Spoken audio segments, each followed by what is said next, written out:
All right, let's dive right in. Today, we've got a bit of a historical detective story for you, and it's a big one. We're talking about one of the most powerful ideas in all of Western philosophy, Schopenhauer's whole metaphysics of will, and a secret origin story that, get this, has been hiding in plain sight for more than 200 years. So, Schopenhauer himself was pretty clear about his influences. He famously gave credit to three main sources. You got Plato, Kant, and the Upanishads, those ancient Indian scriptures. And for the longest time, that's been the accepted legend, right? The official story of how Eastern thought just blew the doors off Western philosophy.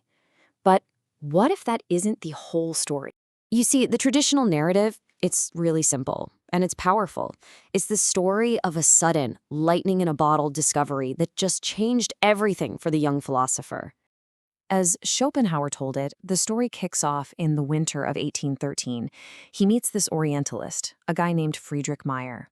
And he later wrote that Meyer was the one who introduced him to Indian antiquity, and that this meeting had an essential influence on him. Seems pretty straightforward, doesn't it?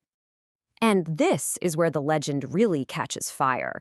The story we all hear is that Major basically pointed him straight to the Upanishads, a Latin translation of the Upanishads.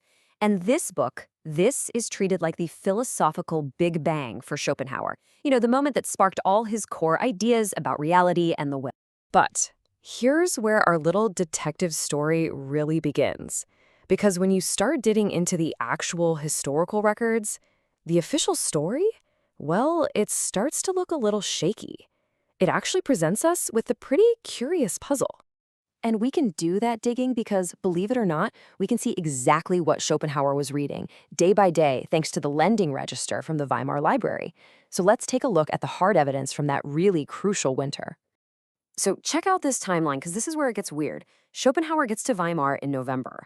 On December 4th, he checks out his very first book related to Asia, a journal called Das Asiatische Magazin. But then, radio silence.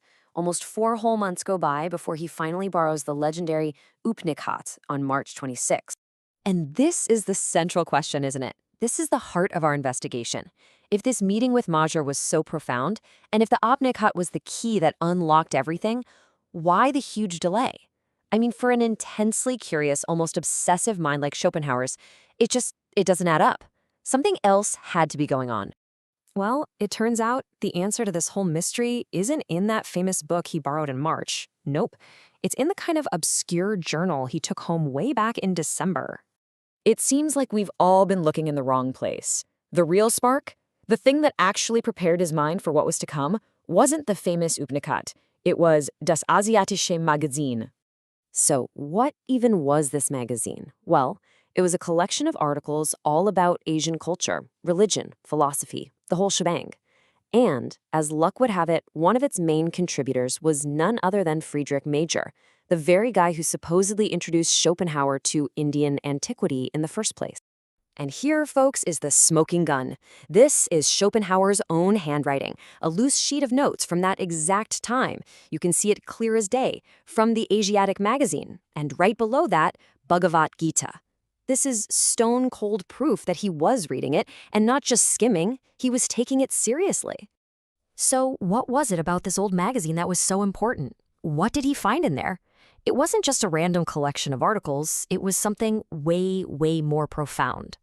See, tucked away inside this journal was a serialized German translation of the Bhagavad Gita, one of the absolute cornerstones of Hindu philosophy.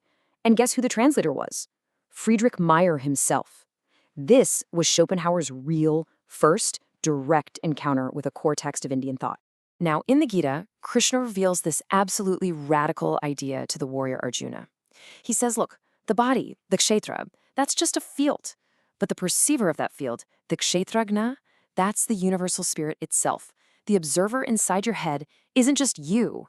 It's the universe, it's God, present in every single living thing. I mean, that is a truly mind-bending concept to wrestle with. And it's this exact concept that seems to provide the missing piece of the puzzle for Schopenhauer's biggest, most famous idea, the metaphysics of will.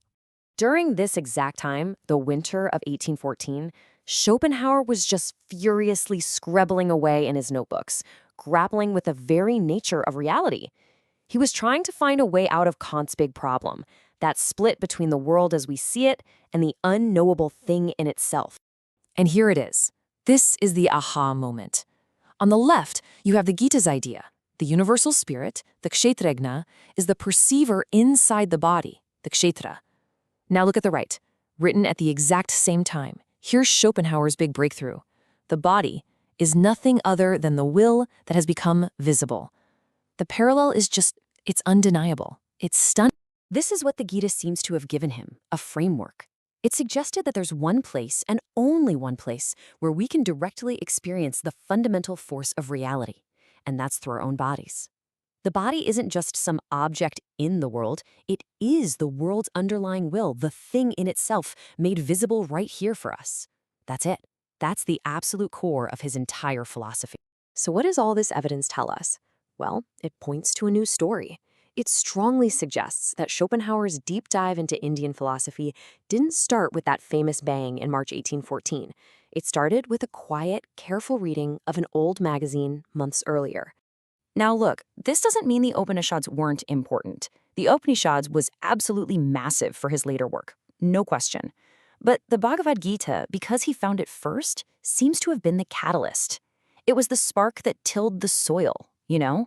It prepared his mind for the philosophical explosion that was about to come.